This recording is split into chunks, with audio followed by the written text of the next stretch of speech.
Assalamualaikum warahmatullahi wabarakatuh. Ketemu lagi di Santo SBM Channel. Ya, kali ini saya mau membahas tentang fan belt atau mengulas tentang fan belt. Jadi betapa pentingnya fan belt, kemudian resikonya jika fan belt itu tidak diganti secara periodik, atau kenapa kok pabrik menyarankan fan belt itu diganti setiap 24.000 kilo atau 2 tahun, tergantung mana yang dicapai lebih dulu. Buat teman-teman mekanik yang sudah paham, silahkan skip videonya. Buat teman-teman konsumen atau pemakai sepeda motor matic, mudah-mudahan ini bisa jadi edukasi. Semakin paham, semakin mengerti betapa pentingnya fungsi fan belt pada sepeda motor matic.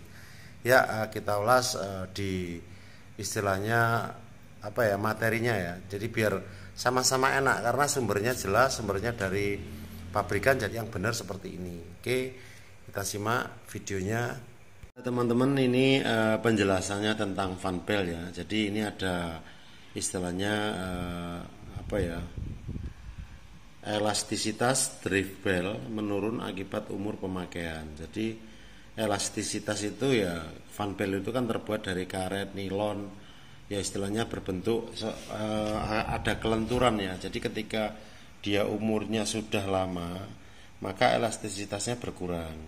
Nah, kita pahami dulu, fan belt itu kan fungsinya untuk meneruskan tenaga atau tenaga mesin menuju roda belakang dengan bantuan apa? Lewat driven pulley atau lewat puli.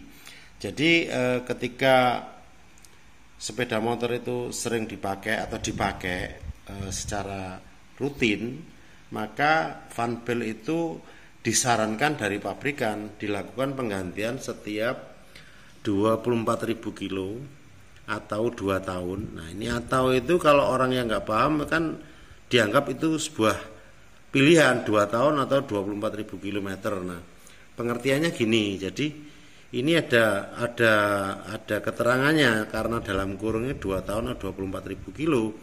Berarti mana yang dicapai lebih dulu. Kalau seumpama belum ada 2 tahun, karena seringnya pemakaian sudah 24.000 kilo, ya fan belt harus diganti.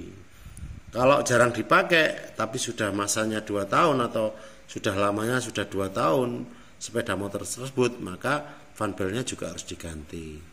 Nah, untuk istilahnya resikonya ketika fan belt itu tidak diganti, aus tidak diganti, ini potensi bahayanya kan ketika dia fan belt itu aus, menyebabkan kerusakan bagian lain. Bagian lain itu artinya komponen pendukung dari fan belt, baik itu driven pulley, kemudian movable-nya, kemudian komponen yang ada di mesin bagian kiri. Kalau matic itu di cover mesin bagian kiri itu ada pulley, ada kopling otomatisnya juga.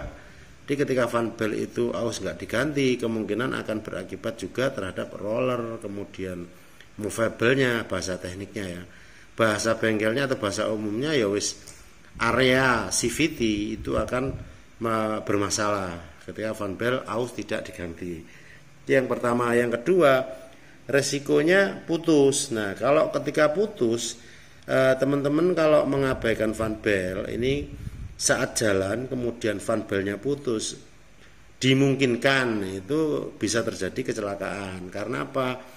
Enak-enak jalan, tahu-tahu motor nggak bisa jalan, mesin nggak mogok, mesin tetap nyala, digas bisa, tapi motor nggak jalan, berarti fan beltnya putus. Dan tidak menutup kemungkinan resikonya adalah tertabrak dari belakang, karena yang belakang kondisinya lagi sama-sama fokus jalan gitu ya. Jadi seperti itu. Terus kemudian kalau kondisi drive beltnya atau fan beltnya yang buruk, itu berisiko putus. Istilahnya yang jelas motor kan jelas nggak bisa diperbaiki, itu nggak bisa dinaiki ya, bukan nggak bisa diperbaiki ya, nggak bisa dinaiki dalam artian nggak bisa jalan, motornya mesinnya tetap nyala, tapi karena penghubung ke roda belakangnya putus, dia nggak bisa jalan. Nah, istilahnya ini rawan sekali ya. Karena apa? Kalau mungkin ya, kalau biasa motor biasa atau motor manual, dia ada gear set atau gear rantai. Ketika itu putus, maka mungkin tempel ban bisa memperbaiki. Mungkin di istilahnya kita juga dari luar kan bisa, tapi kalau fan belt yang putus kan nggak setiap saat kita bawa kunci meskipun kita bisa, apalagi yang nggak bisa. Dan itu kalau dibetulkan di pinggir jalan atau mungkin di tambal ban, ya ada yang bisa, cuman ya tidak sedikit juga yang nggak bisa. Ya ini ya fungsinya jadi kayak gini. Jadi yang depan ini yang ada kipasnya ini adalah putaran dari askruknya, atau istilahnya askruk itu kalau bahasa bengkele yo crankshaft. Jadi putaran dari putaran mesin atau askruk itu dia diteruskan ke roda belakang. Nah ini yang bulat ini koplingnya.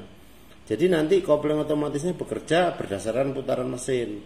Nah ketika fan belt ini sudah aus, maka kinerja mesin pasti menurun, elastisitas pasti berkurang, karena ini harusnya kan karena dari karet, nilon, campuran juga ada istilahnya dia dibikin memang lentur, maka kelenturannya akan berkurang karena dia mengeras, kaku. Nah kemudian tanda-tanda yang lain ketika fan belt itu kenapa kok dikasih indikasi 24.000 kilo atau 2 tahun, maka resiko kenapa ya di lapangan itu yang terjadi ketika kilometer sudah di atas 24.000 maka fan beltnya akan terlihat ini menjadi kendor, kemudian retak, dan yang paling fatal adalah putus.